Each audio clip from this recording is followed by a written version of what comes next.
Hello friends, welcome to my channel. ఈరోజు మనం మాట్లాడుకోబోయే బుక్ పేరు the girl with the dragon tattoo by Stieg Larsson. ఈ కథలో ప్రధానంగా మిఖాయల్ బ్లోమ్క్విస్ట్ అనే జర్నలిస్ట్ ఉంటుంది. ఒక పెద్ద వ్యాపారవేత్త అవినీతి చేశాడని అతను ఆరోపిస్తాడు. కానీ ఆ కేసులో ఓడిపోవడంతో అతని పేరు ప్రతిష్ట దెబ్బతింటుంది.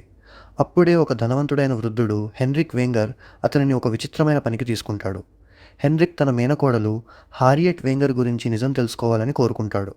ఆమె 40 సంవత్సరాల క్రితం కుటుంబ ద్వీపం నుంచి అకస్మాత్తుగా కనిపించకుండా పోయింది. అప్పటి నుంచి ఆమెను ఎవరూ చూడలేదు. హెన్రిక్ నమ్మకం ఏమిటంటే వేంగర్ కుటుంబంలో ఎవరో ఒకరు ఆమెను చంపారు.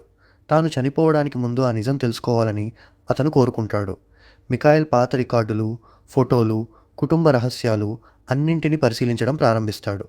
ఇంతలో కథలో మరో ముఖ్యమైన వ్యక్తి వస్తుంది, లిజ్బెత్ సాలాండర్. ఆమె ఒక తెలివైన కానీ సమస్యలతో ఉన్న హ్యాకర్. ఆమెకు డ్రాగన్ టాటూ ఉంటుంది. ఆమె గతం చాలా కష్టాలతో నిండినది, కానీ ఆమె చాలా తెలివైనది మరియు సమాచారం కనుగొనడంలో చాలా నైపుణ్యం కలిగి ఉంటుంది. మొదట హెన్రిక్ కోసం లిజ్బెత్ రహస్యంగా మిఖాయల్ గురించి పరిశోధిస్తుంది. తర్వాత ఆమె మిఖాయల్కు సహాయం చేయడం ప్రారంభిస్తుంది. ఇద్దరూ కలిసి లోతుగా పరిశోధించడంతో వేంగర్ కుటుంబంలో చాలా చీకటి రహస్యాలు బయటపడతాయి.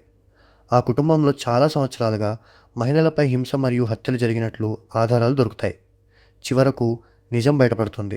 ఆ హత్యల వెనుక ఉన్న వ్యక్తి మార్టిన్ వేంగర్, అంటే హారియట్ సోదరుడు. అతను తన తండ్రి చేసిన క్రూరమైన నేరాలను కొనసాగిస్తున్నాడు. మార్టిన్ మిఖాయల్ను చంపడానికి ప్రయత్నిస్తాడు, కానీ లిజ్బెత్ సహాయంతో మిఖాయల్ అక్కడి నుంచి తప్పించుకుంటాడు. తర్వాత పోలీసుల నుంచి పారిపోతూ మార్టిన్ కార్ ప్రమాదంలో చనిపోతాడు. ఆ తర్వాత అసలు నిజం బయటపడుతుంది. హారియట్ చనిపోలేదు. తన తండ్రి తనపై చేసిన హింస నుంచి తప్పించుకోవడానికి ఆమె ఒకసారి తన తండ్రిని ఆత్మరక్షణలో చంపింది. తర్వాత అక్కడి నుంచి పారిపోయి కొత్త పేరుతో మరో దేశంలో జీవించడం ప్రారంభించింది. చివరికి హెన్రిక్ సహాయంతో మిఖాయల్ మరియు లిజ్బెత్ ఆమెను కనుగొంటారు. రహస్యం పూర్తిగా పరిష్కారం అవుతుంది. కానీ ఈ కథ మిఖాయల్ మరియు లిజ్బెత్ ఇద్దరి క్లిష్టమైన జీవితాలను కూడా చూపిస్తుంది. ఎందుకంటే చివరికి వారు తమ తమ జీవితాల్లో వేర్వేరు మార్గాల్లో ముందుకు సాగుతారు. ఇలాంటి మరిన్ని వీడియోస్ కోసం మన ఛానల్ని సబ్స్క్రైబ్ చేసుకోండి. మళ్ళీ వచ్చే వీడియోలో ఇంకొక కథ గురించి మాట్లాడుకుందాం.